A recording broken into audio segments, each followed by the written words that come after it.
এক ব্যক্তি আল্লাহ রসুলের জন্য হজ করছেন। আল্লাহ রসুল স্বপ্নে আইসা জিজ্ঞেস করতে, তুমি আমার জন্য হজ করছো? ইয়া রাসূলুল্লাহ, হ্যাঁ। তুমি আমার জন্য ইহরাম বাঁধছো? এক একটা আমল ভাঙ্গা ভাঙ্গা জিজ্ঞেস করছে।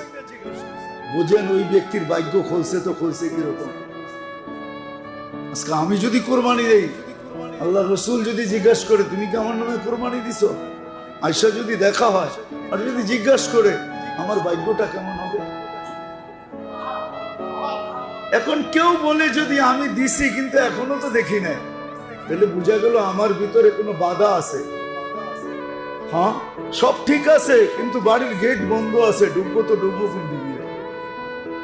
কি সব ঠিক আছে কিন্তু বাড়ির গেট, আমি ঢুকবো তো ঢুকবো কোন দিক দিয়ে? হতে পারে এরকম কিছু আছে, এখনো ওগুলা পুরা হয় নাই, সুন্নত মতে জিন্দেগি হয় নাই, আল্লাহর রসুলের হুকুম মতো চলা হয় নাই, হইতেছে না।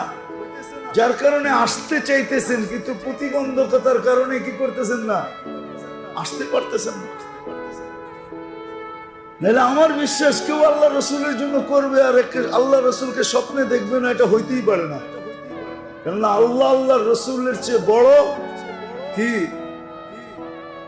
এটাকে কি বলে, কৃতজ্ঞতা দান, কৃতজ্ঞতার ফলাফল দেনেওয়ালা আর কেউ নেই।